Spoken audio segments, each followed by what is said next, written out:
Welcome. I think we are ready to start, and welcome to this meeting of the Global Coalition to Defeat ISIS. I'm pleased to see you all here at the NATO headquarters.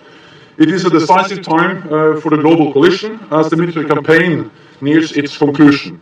Raqqa and Mosul have fallen. 95% of Iraqi territory once held by ISIS has been retaken, and stabilization is spreading. More than 2 million people in Iraq have now returned to their homes. That success is due to the nations gathered in this room.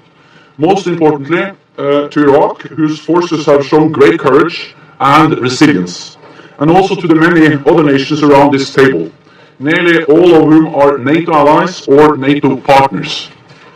But our work is not done. As ISIS loses territory, they may seek to prove their relevance by stepping up terrorist attacks in the region and beyond, including here in Europe.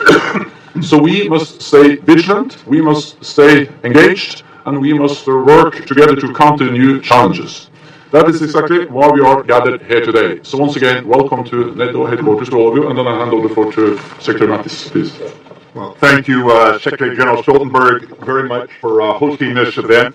Your Excellencies, fellow ministers, generals, our nation's dedication to defeating the terrorist enemy is evident in the progress we have made since our last gathering here.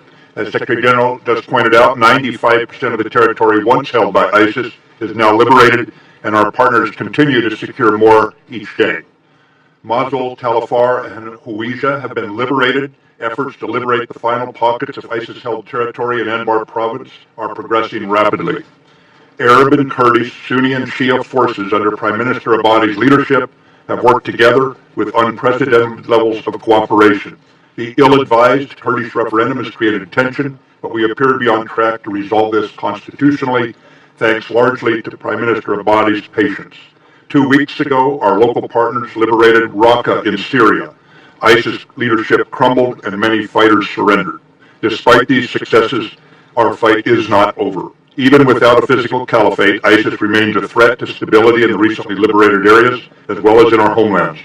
This will be a long-term fight requiring all elements of our collective national powers: military, economic, diplomatic, intelligence, as well as law enforcement, counter-finance, and counter-messaging.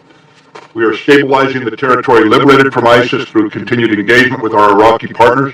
Every battlefield is also a humanitarian field, even after the fighting stops, something we must hold actively in our operations as a situation that cannot be overlooked. Our greatest weapon against this enemy, our greatest strength, is our unity.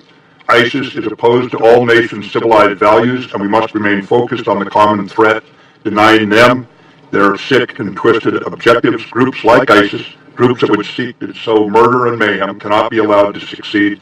I will now transition to my closed remarks. Thank you, press, for being here.